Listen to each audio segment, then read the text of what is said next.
Hello students, आज के lecture में हम बात करने वाले हैं जो हमारे बचे हुए इंडिटरमिनेट फॉर्म्स हैं and they are infinity minus infinity, 0 into infinity, 0 to the power 0, infinity to the power 0 and 1 to the power infinity. अगर कोई भी फंक्शन इनमें से किसी फॉर्म को रिजेंबल करता हो तो उन केसेस में आप लिमिटिंग वैल्यू कैसे फाइंड आउट करेंगे, ये आज के लेक्चर में हम सीखने वाले हैं। देखिए, अभी तक हमने बात की है 0 बाई 0 और इन्फिनिटी बाई इन्फिनिटी फॉर्म के बारे में, है ना। इन दोनों फॉर्म्स में फंक्शन की लिमिटिंग वैल्यू कैसे फाइंड आउट करनी है ये हमने सीख लिया है।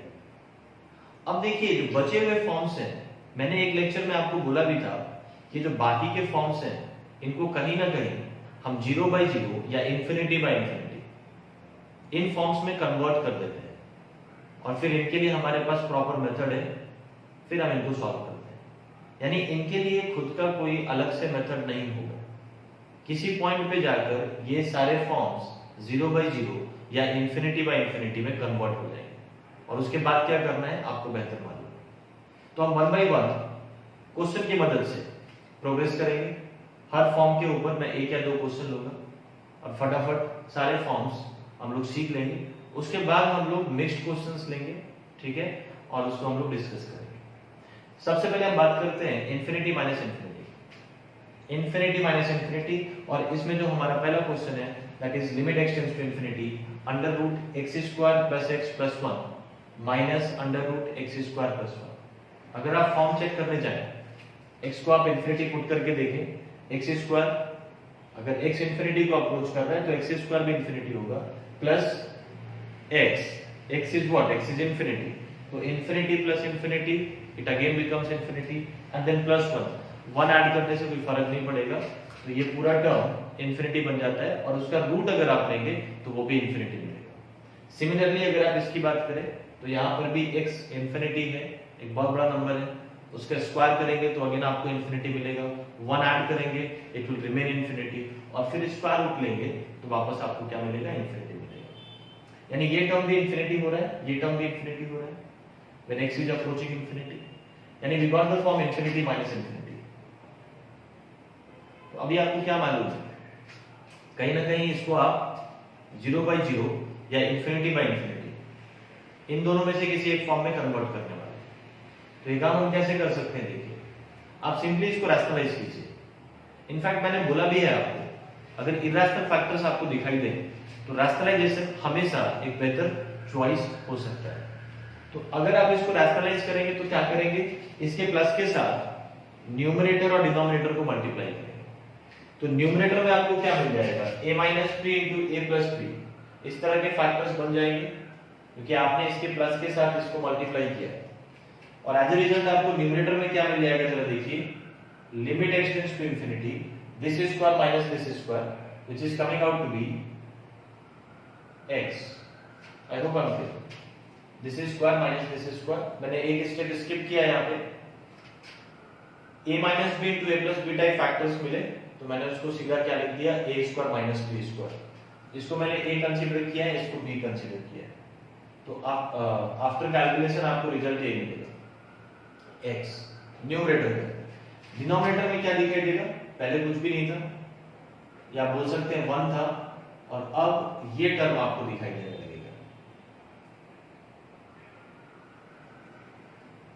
ठीक है क्या, अब जरा देखिए, अब इस फंक्शन का फॉर्म बदल चुका है। अब अगर आप चेक करने जाए, अब ये कौन से फॉर्म में, जरा देखो किस इंडिटरमिनेट फॉर्म में, या ऐसा है क्या कि ये इंडिटरमिनेट फॉर्म से बाहर आ चुका है ना। मतलब हर स्टेप में आपको फॉर्म तो चेक करना ही चाहिए। तो अब अगर आप फॉर्म चेक करने के लिए जाएंगे तो x टेंड्स टू इन्फिनिटी पे देखिए, न्यूमरेटर क्या हो रहा है, इन्फिनिटी को अप्रोच कर रहा है क्योंकि न्यूमरेटर में अपने पास x है, और डिनोमिनेटर के अंदर ये भी इन्फिनिटी बन रहा है, ये भी इन्फिनिटी बन रहा है, infinity plus infinity is again infinity. यानी कहीं ना कहीं अब जो फंक्शन का फॉर्म है ये इन्फिनिटी बाई इन्फिनिटी बन चुका है। और इन्फिनिटी बाई इन्फिनिटी को डील करने के लिए क्या तरीका बताया था मैंने आपको, you have to divide numerator and denominator by the highest degree term. Highest degree term से आप न्यूमरेटर और डिनोमिनेटर को डिवाइड करते हैं। अब जरा बताएंगे कि इस पूरे एक्सप्रेशन में हाईएस्ट डिग्री टर्म कौन सा होगा, इज इट x² और इट इज x। देखिए यहाँ पे जो हाईएस्ट डिग्री टर्म है दैट इज x। आप बोलेंगे सर डिनोमिनेटर में तो x स्क्वायर भी दिख रहा है, लेकिन x स्क्वायर के ऊपर रूट भी लगा हुआ है। ठीक है, इस एक्सप्रेशन की डिग्री 2 है, लेकिन बाद में उसका रूट, उस पे रूट भी ऑपरेट करना है, तो वापस उसकी डिग्री 1 ही हो जानी है। यानी जो हाईएस्ट डिग्री टर्म है that is nothing but x। तो you simply have to divide numerator and denominator by x। तो जब न्यूमरेटर और डिनोमिनेटर को आप x से डिवाइड करेंगे तो देखिए आपको रिजल्ट क्या मिलेगा, limit x tends to infinity, ये 1 बन जाएगा। इसके अंदर इसको भी x से डिवाइड कर दो, लेकिन जब रूट के अंदर x जाएगा तो x स्क्वायर बन जाएगा। सिंपल अलजेब्रा है। इस एंटायर डिनोमिनेटर को आप x से डिवाइड कर रहे हैं। अब मैं दोनों को डिस्ट्रीब्यूट कर दूं, इसको भी x से डिवाइड कर दूं और इसको भी x से डिवाइड कर दूं, इससे कोई फर्क नहीं पड़ेगा। और x को अगर मैं रूट के अंदर लेके जाऊं तो वो x स्क्वायर का फॉर्म ले लेगा और रिजल्ट आपको क्या मिलेगा, 1 plus 1 by x plus 1 by x square, plus इसको भी x से डिवाइड करना होगा। ये क्या बन जाएगा, under root 1 plus 1 upon x square, क्योंकि रूट के अंदर x जाने के बाद एक्स स्क्वायर बन जाने वाला है और एक्स स्क्वायर से जब आप इसको डिवाइड करेंगे तो आपको यही मिलने वाला है। अब देखिए infinity by infinity, as I said ये वाला फॉर्म बहुत सिंपल होता है। जैसे ही आपने ये डिवीजन का काम किया, now automatically the function comes out of indeterminate form. Now it is no more infinity by infinity. आप चाहे तो चेक करके देख लीजिए। x अगर इंफिनिटी को अप्रोच करेगा, अब मुझे अपनी लिमिटिंग वैल्यू मिलने वाली है। x जब इंफिनिटी को अप्रोच करेगा तो ये सारे टर्म्स जीरो हो जाएंगे, ये भी जीरो हो जाएगा, ये भी जीरो हो जाएगा और ये भी जीरो हो जाएगा। यानी अल्टीमेटली आपको रिजल्ट क्या मिल जाएगा, in numerator we have 1 and in denominator we have यहां से 1 यहां से 1 plus 1 2। So the limiting value in this case is coming out to be 1 upon 2। तो आपने देखा किस तरीके से infinity minus infinity form ultimately infinity by infinity में कन्वर्ट हो जाता है just by rationalising in this case. अब इस फॉर्म की अगर मैं बात करूं, इस क्वेश्चन की अगर मैं बात करूं, ये वापस आप चेक करके देखेंगे it is infinity minus infinity. Form check करने में मैं समय नहीं दे रहा हूं, कोई भी x को इंफिनिटी पुट करके फॉर्म चेक कर सकता है। It is coming out to be infinity minus infinity. और इंफिनिटी माइनस इंफिनिटी के लिए मैंने आपको क्या बताया, इसको कुछ भी करके 0 बाई 0 या इंफिनिटी बाई इंफिनिटी में आपको कन्वर्ट करना होगा। और ये काम हम बड़े आसानी से कर सकते हैं वापस बाय रैशनलाइजिंग। रैशनलाइज करने के लिए इस एक्सप्रेशन को इसके प्लस के साथ मल्टीप्लाई करेंगे, न्यूमरेटर में भी और डिनोमिनेटर में। तो न्यूमरेटर में आपको क्या मिल जाएगा, a square minus b square.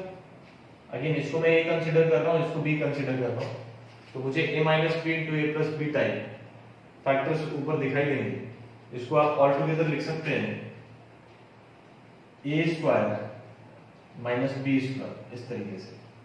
तो x plus root x minus x ये आपको न्यूमरेटर में मिल जाता है और डिनोमिनेटर में you are going to get x plus root x, ये मिल जाएगा। सिंपली इसके प्लस के साथ मल्टीप्लाई होती है, ठीक है क्या। अब देखो न्यूमरेटर में आपको मिल जाता है रूट x और डिनोमिनेटर में आपके पास ये वाली चीज है। अब देखिए वापस से जब आप इसका फॉर्म चेक करेंगे आफ्टर रैशनलाइजेशन, तो now it becomes infinity by infinity. आप x की जगह इंफिनिटी डाल करके देखो, न्यूमरेटर में वी हैव रूट x, तो x इक्वल्स इंफिनिटी पे रूट x क्या होगा, इंफिनिटी ही होगा। और डिनोमिनेटर भी इंफिनिटी, क्योंकि ये भी इनफाइनाइट बनेगा, ये भी इनफाइनाइट बनेगा, तो उसका सम भी इनफाइनाइट ही बनेगा, ठीक है, इंफिनिटी ही बनेगा। ओके, तो अब आपको क्या करना है, इंफिनिटी बाय इंफिनिटी के लिए हमारे पास क्या मेथड है, हाईएस्ट डिग्री टर्म से या जो सबसे बड़ा टर्म है उससे हम डिवाइड करते हैं। तो इसमें देखिए हाईएस्ट डिग्री टर्म यहाँ पे रूट x को कंसीडर किया जा सकता है।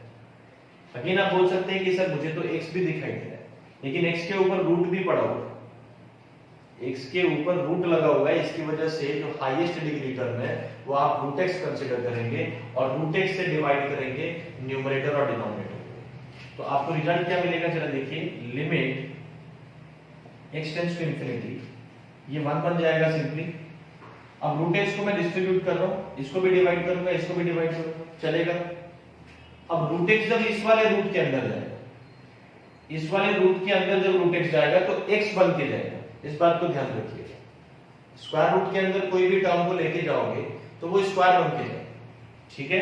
तो रूट एक्स अगर स्क्वायर रूट के अंदर जाएगा तो वो क्या हो जाएगा, रूट एक्स का स्क्वायर दैट इज एक्स। यानी आपको डिनोमिनेटर में क्या मिल जाता है, एक्स से डिवाइड होने के बाद ये ऐसा बन जाएगा, अगेन रूट एक्स को मैं रूट के अंदर लेके जा रहा हूं, उसके बाद का रिजल्ट यहां पे लिखा है, प्लस इसको रूट एक्स से डिवाइड करेंगे तो इट सिंपली गिव्स यू 1।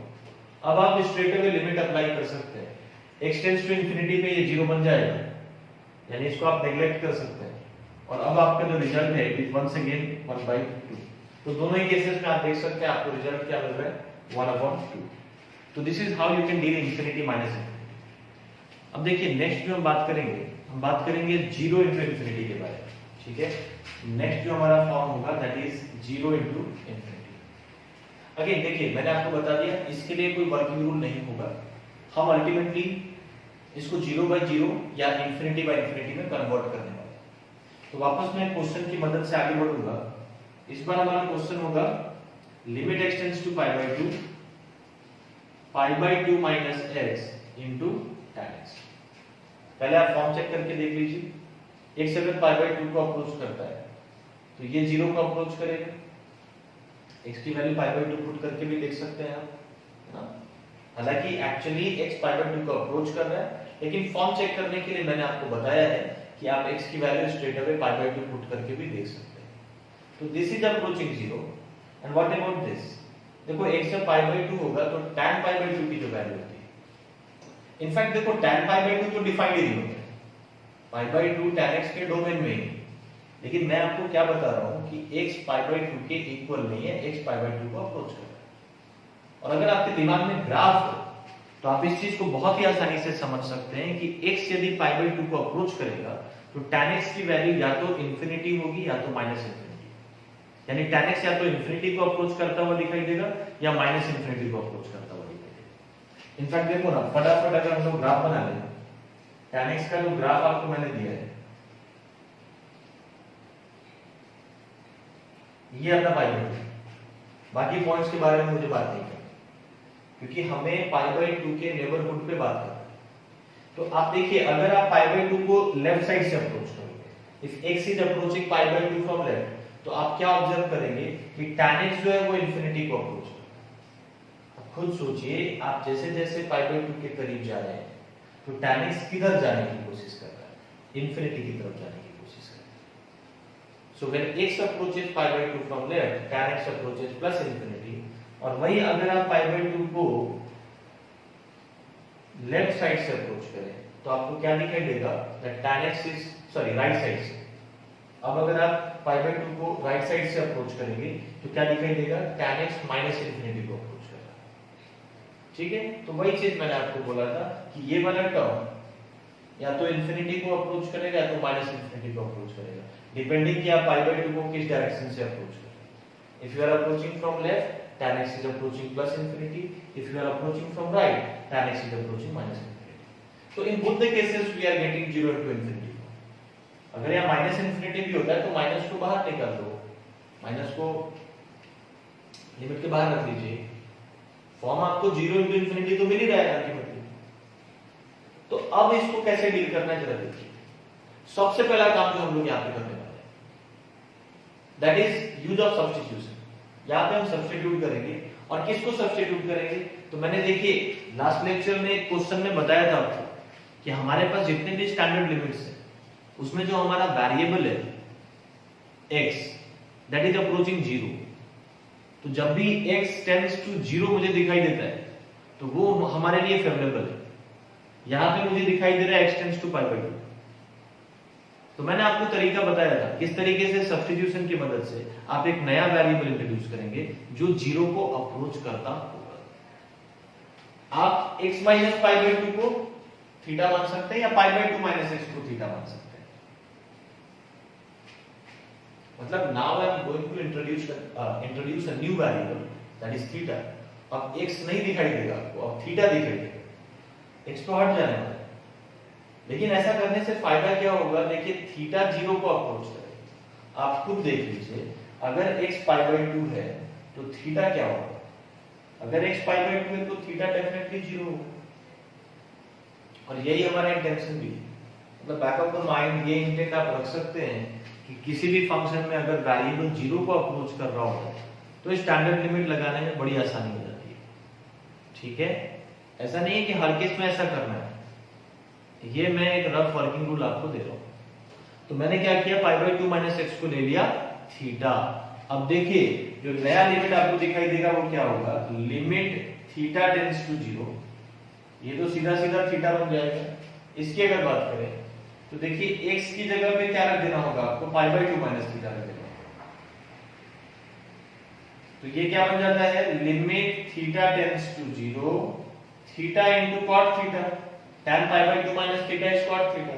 और कॉट थीटा को आप अगर लिख दें 1 अपॉन tan थीटा,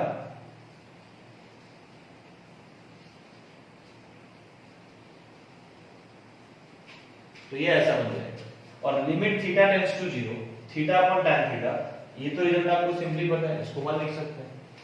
देखिए tan theta by theta, theta tends to zero, वो भी 1 होगा, and theta upon tan theta that is also 1, है ना। इनफैक्ट देखो अगर इसमें किसी को कंफ्यूजन होता है, वैसे कंफ्यूजन की कोई बात ही नहीं है यहाँ पे, इसको आप ऐसे भी तो लिख सकते हैं। अब ये तो 1 ही होता है ना, थीटा टेंड्स टू जीरो के लिए tan थीटा अपॉन थीटा तो 1 ही होता है। यहां से भी आपको रिजल्ट क्या मिलेगा, 1 ही मिलेगा। वैसे ये बात आप डायरेक्टली इसके बाद भी लिख सकते हैं। तो आपने देखा, देखो यहाँ पे ये 0 इंटू इन्फिनिटी था, सब्स्टिट्यूशन के बाद ऐसा नहीं है कि ये 0 इंटू इन्फिनिटी से बाहर आ चुका है, यहाँ पर भी 0 इंटू इन्फिनिटी है, यहाँ पर भी 0 इंटू इन्फिनिटी। आप चेक करके देख लीजिए, थीटा टेंड्स टू जीरो पे थीटा इंटू कॉट थीटा ये 0 इंटू इन्फिनिटी का फॉर्म ही ले रहा है। लेकिन इसके बाद वाले स्टेप में जब कॉट थीटा को आपने 1 अपॉन tan थीटा लिख दिया, अब ये 0 बाई 0 फॉर्म में आ चुका है और ये इनफैक्ट एक स्टैंडर्ड लिमिट को रिजेंबल कर रहा है, तो सीधा सीधा आपका आंसर मिल जाएगा। क्लियर है क्या?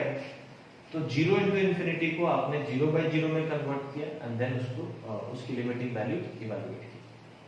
देखिए अब जो नेक्स्ट क्वेश्चन हमारा है, limit x tends to 1 sec pi upon 2 power x into ln x। वापस से जब आप इसका फॉर्म चेक करेंगे, x इक्वल्स 1 पे ये तो 0 बन जाएगा, ln 1 इज 0। इसकी अगर बात करें तो x इक्वल्स 1 पे it becomes sec pi by 2। अब देखो पाई बाई 2 पे तो sec डिफाइंड ही नहीं होगा, क्योंकि पाई बाई 2 sec के डोमेन में है। sec और tan दोनों के डोमेन में पाई बाई 2 के ऑड मल्टीपल्स होते ही नहीं। तो भाई कौन सा x 1 के इक्वल है, x 1 को अप्रोच कर रहा है, और x जब 1 को अप्रोच करेगा तो ये पाई बाई 2 को अप्रोच करेगा। और अगर ये पाई बाई 2 को अप्रोच कर रहा है तो sec की वैल्यू या तो प्लस इंफिनिटी या तो माइनस इंफिनिटी को अप्रोच करेगी। अब ये चीज मैं बार बार ग्राफ बना के नहीं दिखाऊंगा, ये आप चाहें तो खुद से चेक कर सकते हैं। सो अल्टीमेटली ये कौन सा फॉर्म बन गया, ये 0 को अप्रोच कर रहा है और ये इंफिनिटी को अप्रोच कर रहा है, यानी जो फॉर्म आपको मिल रहा है दैट इज 0 इंटू इन्फिनिटी। तो देखिए अब इसको कैसे सॉल्व करना है। जाहिर सी बात है इसको आप 0 बाई 0 या इंफिनिटी बाई इंफिनिटी में कन्वर्ट करेंगे। कैसे करेंगे जरा देखते हैं। देखो सबसे पहला चीज जो मैं यहाँ पे करने वाला हूँ, I am going to use substitution once again. और उसके पीछे का लॉजिक मैंने आपको बार बार बताया। यहाँ जो वेरिएबल x है ये 1 को अप्रोच कर रहा है, बेहतर होता अगर x 0 को अप्रोच करता। देखो हर केस में ऐसा जरूरी नहीं है कि x टेंड्स टू 0 नहीं होगा तो लिमिट का क्वेश्चन सॉल्व ही नहीं हो सकता, मैं ऐसा बिल्कुल नहीं है। लेकिन जब ये 0 को अप्रोच करता है तो वो हमारे लिए काफी फेवरेबल होता है। तो कई बार हम ये अपनी तरफ से कर सकते हैं यूजिंग सब्स्टिट्यूशन। और क्या सब्स्टिट्यूट करना होगा, x माइनस 1 या 1 माइनस x, इसको आप एक नया वेरिएबल असाइन कर सकते हैं। तो मैंने x माइनस 1 को क्या मान लिया, थीटा मान लिया, है ना। थीटा मान लो या y मान लो, एक नया वेरिएबल मैंने y असाइन कर दिया। तो देखिए अब x जब 1 को अप्रोच करेगा, यानी x अगर 1 है तो y की वैल्यू क्या हो जाती है, 0 हो जाती है।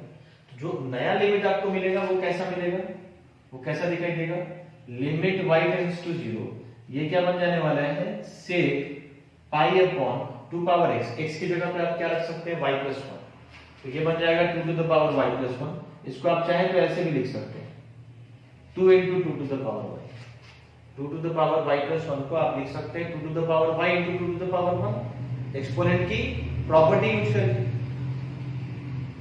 ठीक है क्या, pi upon 2 into 2 to the power y, और इसकी अगर बात करें तो ये क्या बन जाएगा, ln 1 प्लस 1। देखो अभी भी कुछ नहीं बदला, आप फॉर्म अगर चेक करना चाहते हैं तो चेक कर लें, it is still 0 into infinity, है ना। सब्स्टिट्यूशन से बस फायदा यही हुआ कि अब जो आपका वेरिएबल है, अब y के टर्म्स में आपको फंक्शन दिख रहा है एंड y इज अप्रोचिंग 0। और इसका फायदा तो आपको दिखाई दे ही रहा होगा, ये एक स्टैंडर्ड लिमिट में सेट होने के लिए तैयार है। ln 1 + x upon x limit x tends to 0 is 1, है ना। तो यहाँ पे ln 1 + y तो दिख ही रहा है। The only thing which is required कि आप इसको y से डिवाइड कर दें, और बहुत जल्द हम लोग ऐसा करने वाले हैं। तो देखिए अगले स्टेप में हम क्या करने वाले हैं, ln 1 + y, इसको तो मैंने y दे दिया, ठीक है। या अभी रुक जाओ, इस स्टेप पर रुक जाते हैं। देखिए यहां पे दूसरा जो टर्म है ना, दैट इज सेक। अब सेक पे कोई स्टैंडर्ड लिमिट तो मालूम है नहीं, सेक के लिए हमारे पास कोई स्टैंडर्ड लिमिट नहीं। तो मैं क्या करता हूं कि इसको पहले कॉस में कन्वर्ट करता हूं, यानी डिनोमिनेटर में इसको लेके जाएंगे और सीधा क्या लिख देंगे, cos pi upon this sec theta is 1 upon cos theta. देखिए cos के लिए भी कोई स्टैंडर्ड लिमिट नहीं, लेकिन अब क्या है ना कि अब ये 0/0 फॉर्म में आ चुका है, चेक करके देख सकते हैं। ये तो 0 है ही, अब ये भी 0 के इक्वल होगा, क्योंकि y टेंड्स टू 0 पे y को जब आप 0 रखोगे तो 2 पावर 0 ये 1 बन जाएगा एंड cos π/2 विल बिकम 0। ऊपर y को 0 पुट करोगे तो ln 1 दैट इज आल्सो 0, यानी now it is getting 0/0 form. और 0/0 फॉर्म के लिए आपके पास चार अप्रोचेस हैं। यहां पे डेफिनेटली हम स्टैंडर्ड लिमिट्स का इस्तेमाल करने वाले हैं। तो आपने देखा किस तरीके से 0 × इंफिनिटी को अब हम 0/0 फॉर्म में लेके आ चुके हैं। क्या कुछ किया आप एक बार फॉलो कर लीजिए, x - 1 को y से रिप्लेस किया। अब जो नया लिमिट बनता है वो कुछ ऐसा बनता है, y tends to 0 and then this. अब सेक को मैंने क्या लिख दिया, 1 अपॉन cos। ऐसा कर देने से क्या हो गया भाई, सिर्फ फंक्शन का फॉर्म बदला है। ये फंक्शन और ये फंक्शन दोनों सेम है, लेकिन सिर्फ इसके फॉर्म को बदल देने से, इसके रिप्रेजेंटेशन को बदल देने से आपका फॉर्म भी बदल चुका है। Now it has become 0/0। अब आप देखिए स्टैंडर्ड लिमिट लगाने के लिए ऊपर तो कोई प्रॉब्लम नहीं है, ऊपर तो आप सीधा y से डिवाइड कर देंगे, ln 1 + y upon y tends to 0, ये एक स्टैंडर्ड लिमिट है। लेकिन नीचे cos के लिए कोई स्टैंडर्ड लिमिट नहीं पड़ा। तो पहले हम क्या करने वाले हैं, cos को sin में कन्वर्ट करेंगे, और ये काम हम कैसे कर सकते हैं, cos of theta is sin of π/2 minus theta. तो मैं इसको लिख सकता हूं sin ऑफ π/2 माइनस थीटा की जगह पे यही है ना आपके पास, तो मैंने लिख दिया sin π/2 माइनस दिस मच। अब आपको ये देखना है sin का टर्म तो आ चुका है, लेकिन क्या ये 0 को अप्रोच कर रहा है, द आंसर इज यस। अगर y 0 है तो ये 1 बनेगा, ये π/2 बनेगा, π/2 माइनस π/2 ये 0 को अप्रोच कर रहा है। यानी all you need to do is, अब आपको क्या करना होगा, ये सेम चीज से आप डिवाइड कर देंगे। भाई ये सारा चीज हम क्यों कर रहे हैं, स्टैंडर्ड लिमिट पे सेट करने की कोशिश कर रहे हैं, है ना। आपको मैंने बताया है sin x/x when x tends to 0 is 1। अब x की जगह पे अगर x का कोई दूसरा फंक्शन आ जाए तो भी फर्क नहीं पड़ता, sin fx upon fx is also 1 if fx approaches 0। तो यहाँ पे x तो खैर है ही नहीं, y इज द वेरिएबल, उससे कोई फर्क नहीं पड़ता। sin ऑफ ये फंक्शन ऑफ y है, y का एक फंक्शन है and divided by same function of y। और आपने ये भी देखा कि ये 0 को अप्रोच कर रहा है, तो ये एक स्टैंडर्ड लिमिट है जिसको आप 1 के इक्वल लिख सकते हैं। आगे लिखेंगे। अब देखिए जो अपनी तरफ से आपने एक्स्ट्रा काम किया है उसको आप कंपनसेट कीजिए। सर y से डिवाइड किया था तो y से मल्टीप्लाई भी करना होगा, इससे डिवाइड किया तो इससे मल्टीप्लाई भी करना होगा। आप देख सकते हैं किस लेवल का अरेंजमेंट चल रहा है। मैंने बोला आपको कि limits is all about arrangement, कुछ मल्टीप्लाई कर लो, कुछ डिवाइड कर लो, और ऑब्जेक्टिव एक ही है, आप कहीं ना कहीं इनको स्टैंडर्ड लिमिट्स में सेट करने की कोशिश कर रहे हैं। तो देखो ये स्टैंडर्ड लिमिट में सेट हो चुका है, ये स्टैंडर्ड लिमिट में सेट हो चुका है, और ये जो बाकी के टर्म्स आपको दिख रहे हैं, अगर इनका आप फॉर्म चेक करो तो ये 0 को अप्रोच कर रहा है और ये भी 0 को अप्रोच कर रहा है। अब वैल्यूज डाल करके देखिए, मैं बार बार वो चेक नहीं कर सकता, है ना, ये अननेसेसरी टाइम वेस्ट है। y टेंड्स टू 0 पे ये भी 0 ये भी 0, तो इट इज स्टिल 0/0। इसको सेट करके भी क्या किया, जब ये 0/0 बना ही रहा इसको, यानी अभी तक अपना काम पूरा नहीं हुआ। तो आगे क्या करना होगा जरा देखिए, इन दो टर्म्स को मैं वापस से नहीं लिख रहा हूं क्योंकि ये बल्कि टर्म है, और इनके साथ जो करना है आपने कर दिया है ना।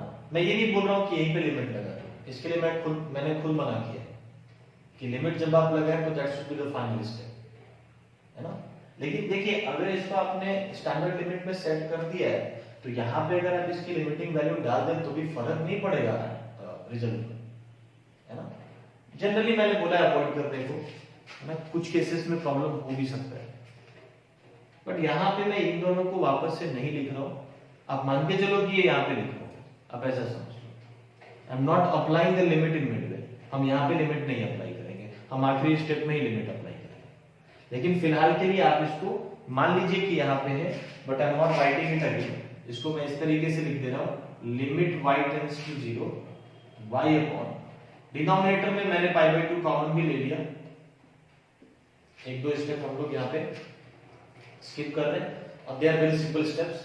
π/2 कॉमन लेंगे तो ये मिल जाएगा, इट इज स्टिल 0/0। अब ये मसला है, तो देखो इसको तो बहुत ही आसानी से आप डील कर सकते हैं। क्या करना होगा, π/2 को तो चलो बाहर ही निकाल दो, तो बाहर ये 2/π बन जाएगा, क्योंकि डिनोमिनेटर से π/2 बाहर जा रहा है, तो बाहर आपको 2/π दिखाई देगा। और यहाँ पे ये बन जाएगा after taking LCM 2 to the power y minus 1, और 2 टू द पावर y यहाँ पे न्यूमरेटर में दिखेगा। अब देखिए अगले स्टेप में आप इसको लिख सकते हैं 2/π लिमिट y टेंड्स टू 0। इस y को अगेन मैं नीचे भेज देता हूं, इस तरीके से लिख सकते हैं। अब देखिए ये वापस से स्टैंडर्ड लिमिट पे सेट हो चुका है, और ये फैक्टर कभी भी प्रॉब्लम नहीं था हमारा, क्योंकि y टेंड्स टू 0 पे 2 टू द पावर y तो 1 के इक्वल है। 0/0 के लिए रिस्पांसिबल कौन था, ये रिस्पांसिबल था और ये रिस्पांसिबल, और उसको मैंने क्या किया, स्टैंडर्ड लिमिट पे सेट कर दिया। सो बेसिकली क्या होता है, देखिए 0/0 के लिए रिस्पांसिबल जो भी फैक्टर्स हैं, जो भी टर्म्स हैं, उनको या तो आप किसी स्टैंडर्ड लिमिट में सेट कर दो या तो कैंसिल करके खत्म कर दो, तभी तो 0/0 से आप बाहर नहीं निकलोगे। या तो ऐसे फैक्टर्स का कैंसिलेशन हो जाना चाहिए, या फिर वो किसी न किसी स्टैंडर्ड लिमिट में सेट हो जाना चाहिए। तो आपने ऐसा ही किया, यहां पे सेट किया, यहां पे सेट किया, ये जो फंस रहा था इसको भी सेट कर दिया। अब देखिए अब आप लिमिट इवैल्यूएट कर सकते हैं, 2/π ये 1 बन जाएगा, और इसकी लिमिटिंग वैल्यू क्या हो जाएगी, a power x minus 1 upon x when x tends to 0 is ln a। a की जगह 2 है तो इट सिंपली बिकम्स ln 2। इन दोनों की अगर मैं बात करूं तो देखिए इसकी लिमिटिंग वैल्यू 1 के ही इक्वल है, और इसकी लिमिटिंग वैल्यू ये भी 1 के ही इक्वल है, यानी ये कहीं से भी आपका आंसर इफेक्ट नहीं करने वाला है। ठीक है, पार्शियल लिमिट लगाने में देखो मैं बार बार बोल रहा हूं, प्रॉब्लम कोई भी नहीं, मतलब कोई बीच में ही, मतलब पूरे फंक्शन पे लिमिट नहीं लगाया, आधे पे लगा दिया, कुछ पे लगा दिया, कुछ को छोड़ दिया, तो इससे कोई फर्क नहीं पड़ेगा। ऐसा नहीं है कि नहीं कर सकते, है ना, लेकिन मैं यही सजेस्ट करता हूं कि इसको अवॉइड कीजिए। ओके, आप मान के चलो कि I am keeping this till last step, यहां तक मैंने इसको रखा था, अब यहां पे जाकर के मैंने लिमिट पुट कर दी। It's all about your understanding, ठीक है, क्योंकि कुछ केसेस में देखो प्रॉब्लम हो जाता है। इनफैक्ट देखो मैंने एक हिंट भी दिया था, मेरी बातों को ध्यान से समझ लीजिए। अगर आप पार्शियल लिमिट लगाना चाहते हैं तो आप देख लीजिए कि जिस फैक्टर के अंदर, जिस टर्म के अंदर आप पार्शियल लिमिट लगा रहे हैं, that must not be responsible for indeterminate form. वो फैक्टर इंडिटरमिनेट फॉर्म के लिए रिस्पॉन्सिबल नहीं होना चाहिए, चाहे वो जो भी फॉर्म हो, 0/0 हो, ∞/∞ हो। अगर कोई ऐसा फैक्टर है जो कहीं से भी इंडिटरमिनेट फॉर्म के लिए रिस्पॉन्सिबल नहीं है, तो आप उसका बीच में ही लिमिट डाल सकते हो। ठीक है, क्यों उसको बार बार कैरी करो। तो ये चीजें ध्यान में रखिए, सेफर साइड, बीच में कभी लिमिट मत लगाओ जब तक इंडिटरमिनेट फॉर्म से बाहर ना निकल जाओ, है ना। या तो ऐसे फैक्टर्स कैंसिल हो जाए या किसी स्टैंडर्ड लिमिट में सेट हो जाए। जब सब के सब स्टैंडर्ड लिमिट में सेट हो गए तब आप लिमिट सीधा इवैल्यूएट कर सकते हैं। ठीक ठीक है, वो कम क्लियर। तो दिस इज 0 into infinity। इसके बाद आता है 0 to the power 0 and infinity to the power 0। ये दोनों टाइप पे आपको बहुत कम क्वेश्चन दिखाई देंगे कंपैरेटिव लेवल पे। तो मैं अगले लेक्चर में कुछ क्वेश्चंस ले लूंगा 0 to the power 0 और infinity to the power 0 form के, और उसको हम लोग डिस्कस कर लेंगे, है ना। बहुत मुश्किल नहीं है बट रेयर है, कम मिलता है, कम एनकाउंटर करेंगे। तो हम सीधा जाते हैं 1 to the power infinity form के। नेक्स्ट हम बात करेंगे 1 to the power infinity इस फॉर्म के बारे में। जैसे मान लो कोई भी इस तरह का फंक्शन आपको दिखाई देता है fx to the power gx and limit x tends to a, और आपने ये देखा कि when x approaches a fx is approaching 1 and gx is approaching infinity, तो ये definitely 1 to the power infinity form होगा। when x is approaching a fx is approaching 1 and gx is approaching infinity, यानी ये function 1 to the power infinity form को resemble कर रहा है। तो इसकी जो लिमिटिंग वैल्यू है अगर मैं उसको l मान लूं, तो इसके लिए आप एक डायरेक्ट फार्मूला याद रख सकते हैं and that is nothing but e to the power gx into fx minus 1 limit x tends to a। Direct 1 to the power infinity form आपको दिखाई दे तो सीधा सीधा आप ये काम कर सकते हैं। e to the power gx यानी पावर फंक्शन को मल्टीप्लाई करना है किसके साथ, बेस फंक्शन -1 fx -1, ठीक है। e के पावर में ये सारी चीजें लिखनी है और लिमिट सेम होगा, x अप्रोचेस a था, यहां पर भी x अप्रोचेस a होगा, ठीक है। अगेन देखो इसका भी डेरिवेशन हम लोग समझ सकते हैं but that is not required. Whenever you encounter 1 to the power infinity form you straight away have to apply this formula. जैसे मान लो क्वेश्चन में ले रहा हूं, ये सब किसी को भी अगर प्रूफ जानना है तो आप मेरे से एक बार कांटेक्ट कर लीजिए, मैं डिस्कस कर दूंगा, ठीक है। ये कोई बड़ी चीज नहीं है। तो देखिए यहां पे आपके पास जो क्वेश्चन है दैट इज दिस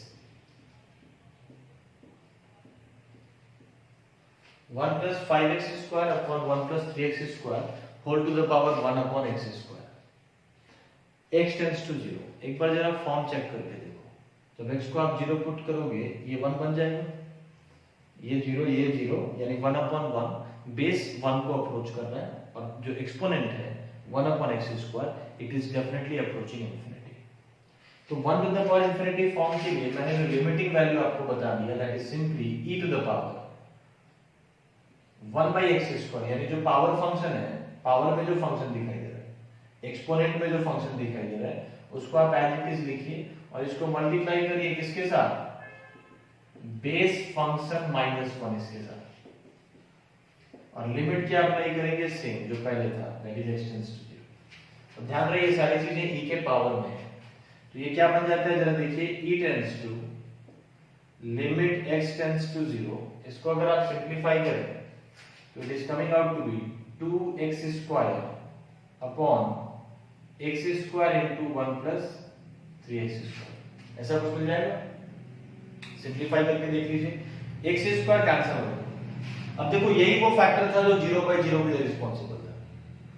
यहां जो आपको मिल रहा है इसके फॉर्म को अगर आप चेक करें तो ये फॉर्म तो फिलहाल आपको मिलेगा 0 into infinity, लेकिन जब आपने इसको सिंपलीफाई किया तो ये 0/0 में आ चुका है, और जो 0/0 के लिए रिस्पांसिबल फैक्टर था वो कैंसिल आउट भी हो चुका है।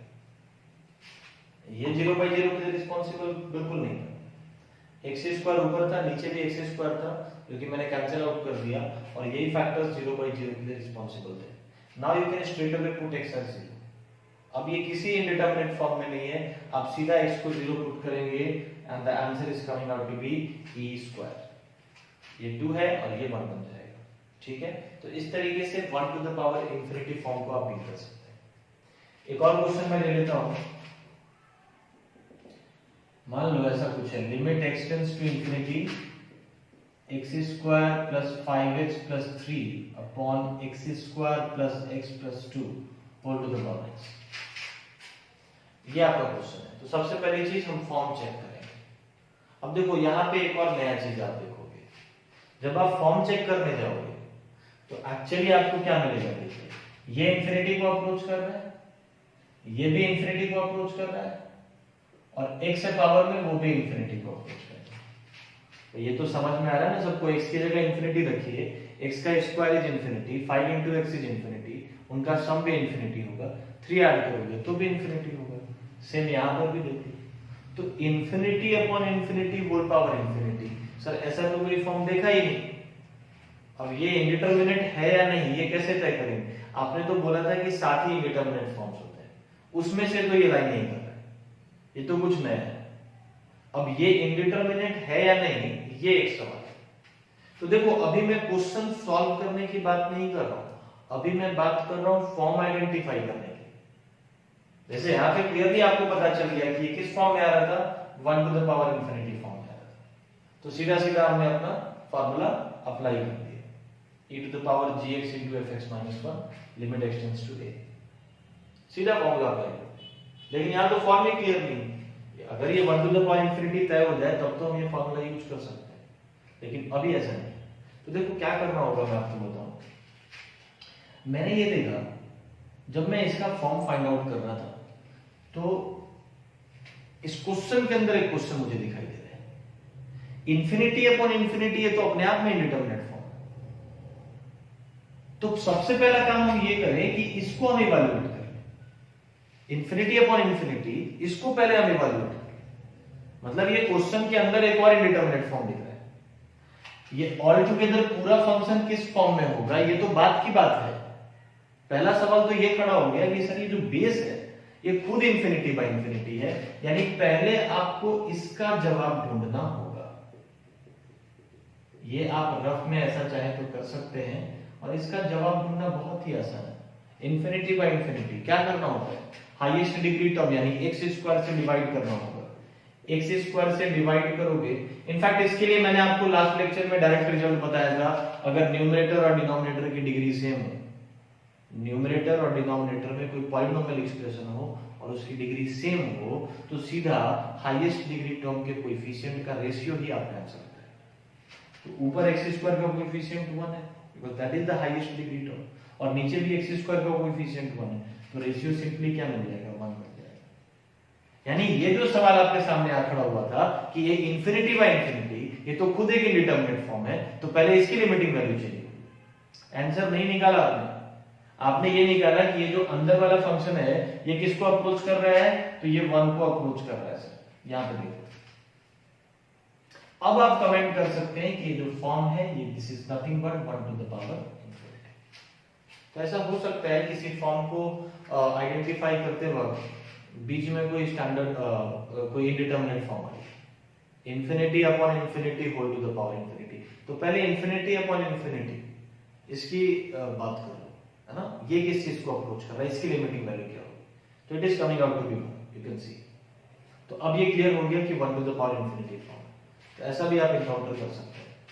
तो अब देखिए अगर ये 1 to the power infinity form है तो इसकी लिमिटिंग वैल्यू स्ट्रेट अवे क्या हो जाएगी, e to the power exponent में जो फंक्शन है उसको एज इट इज किससे मल्टीप्लाई करेंगे, x square plus 5x plus 3 upon x square plus x plus 2 minus 1, और लिमिट क्या लगाने वाले हैं, same x tends to infinity. इसको जब आप सिंपलीफाई करोगे ये सब e के पावर में होगा, ध्यान रखिएगा। इसको जब आप सिंपलीफाई करेंगे तो you are going to get x into ये बन जाएगा 4x प्लस 1।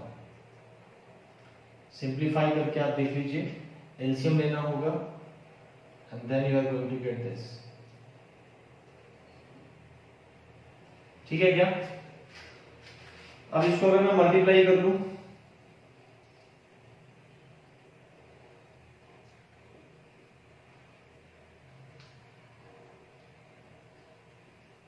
देखो अब ये इंफिनिटी बाय इंफिनिटी फॉर्म आ चुका है। मैंने बोला अल्टीमेटली आप 0/0 या इंफिनिटी बाय इंफिनिटी इसी को डील कर रहे हो। अब ये इंफिनिटी बाय इंफिनिटी फॉर्म आ चुका है सिंपली, ठीक है, और ये दोनों पॉलिनोमियल हैं सेम डिग्री के, इंफिनिटी बाय इंफिनिटी है, हाईएस्ट डिग्री कोएफिशिएंट के, हाईएस्ट डिग्री टर्म के कोएफिशिएंट का रेशियो ही आपका आंसर होगा, ठीक है, यानी 4/1। ये आंसर सीधा आप लिख सकते हैं, ये कवर आई होप आप पहले फॉर्म आइडेंटिफाई किया 1 to the power infinity, उसके बाद सीधा फार्मूला यूज किया, सिंपलीफाई किया, ये रिजल्ट मिल गया। Polynomial upon polynomial, infinity by infinity form. इसके लिए मैंने रिजल्ट दिया था, सेम डिग्री है अगर न्यूमरेटर और डिनोमिनेटर का, तो हाईएस्ट डिग्री टर्म के कोएफिशिएंट का रेशियो ही आपका रिजल्ट होगा। So that is 4/1, that is 4। So e power 4 is your. तो ये सारे फॉर्म्स हो गए, इसको ध्यान में रखिए। अब आपके पास जो असाइनमेंट मैंने दिया है उसको आप सॉल्व करना शुरू कीजिए। ओके, आज के लेक्चर में इतना ही रखते हैं। Thank you very much.